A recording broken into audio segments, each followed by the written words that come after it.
Kepada Tuan dan Puan, para anggota DPR yang terhormat, apa kabar hari ini? Sepertinya tak sebaik biasanya. Sama, di sini pun begitu. Kita semua memang sedang diuji. Hidup memang tak selalu baik, kan? Seperti kami-kami ini, Tuan dan Puan juga mungkin lebih banyak bekerja di rumah. Kalau lihat siaran sidang atau rapat terbuka di gedung DPR sekarang sih kelihatannya banyak kursi yang kosong. Tapi biasanya juga kosong kan ya? Tuan dan Puan anggota DPR yang terhormat, saya perhatikan parlemen-parlemen negara lain fokus melawan corona. Tapi rasa-rasanya isu-isu yang keluar dari Senayan belakangan kok kebanyakan tidak terkait corona ya? Kami malah membaca DPR bersemangat membahas isu-isu lain. Contohnya, rancangan Undang-Undang Cipta Kerja yang banyak ditolak karena dinilai mementingkan kepentingan investor di atas kebutuhan pekerja. Presiden Jokowi pekan lalu sempat menyatakan pemerintah dan DPR menunda pembahasan salah satu klaster di rancangan undang-undang itu, klaster ketenagakerjaan. Ini untuk memberi kesempatan mendalami substansi dan mendapat masukan dari banyak pihak. Berpegang pada alasan itu, maka sudah seharusnya klaster lain dalam RUU Cipta Kerja pun perlu ditinjau ulang. Karena yang lain juga bukan tanpa masalah, terutama dari perspektif lingkungan dan keadilan gender. Tidak cukup hanya menunda pembahasan satu klaster saja. Ada juga RUU lain yang masih nekat mau dibahas. Ada RUU KUHP yang tahun lalu diserbu unjuk rasa. Lalu RUU pemasyarakatan. Ada koruptor yang sudah ngebet pengen bebas kah? Apa kabar Pak Yasona?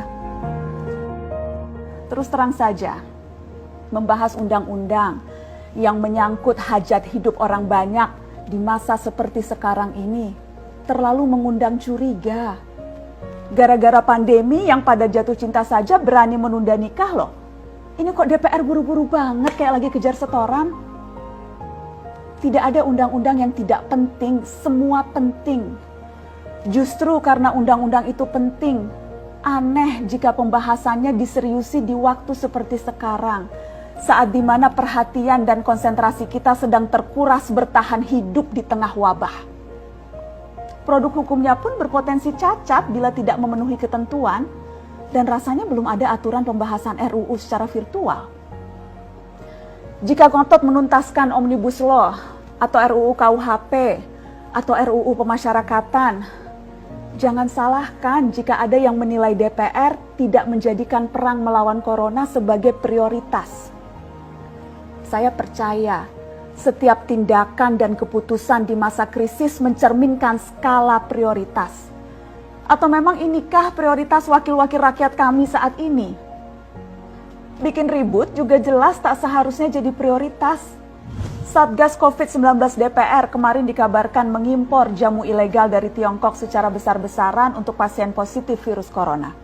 Satgas kemudian membantah itu, katanya ini diproduksi di Jakarta dan merupakan sumbangan Wakil Ketua DPR RI Sufmi Dasko yang akan dibagikan gratis ke berbagai rumah sakit. Kemudian dikabarkan juga jamunya mengandung bahan berbahaya dan belum terbukti klinis. Satgas lagi-lagi membantah, katanya sedang proses mendapatkan izin edar di Badan Pengawasan Obat dan Makanan. Sedang itu berarti belum kan ya? Tuan dan Puan yang terhormat, niat baik pun perlu proses yang baik. Proses yang semrawut hanya akan disusul polemik. Sementara sekarang kita sedang banyak-banyaknya menaruh harapan kepada negara. Tindak tanduk DPR salah benarnya akan selalu dilihat. Makanya sempat ramai juga warganet mengkritik Satgas COVID-19 DPR RI yang berfoto mengenakan APD saat hendak berkunjung ke rumah sakit darurat Wisma Atlet menyerahkan sumbangan DPR. Ini dinilai melukai hati masyarakat. Tenaga medis kita saja bertaruh nyawa benar karena kekurangan APD. Tidak ada yang meragukan jumlah sumbangan DPR. Kami yakin pasti banyak, namanya juga DPR, beli ribuan rapid test saja mampu, ngeborong jamu apalagi. Tapi ini soal rasa dan empati. Kecuali ya, kalau yang dipakai anggota DPR itu APD yang lain, alat pelindung dewan. Salam hormat dari kami yang kalian wakili.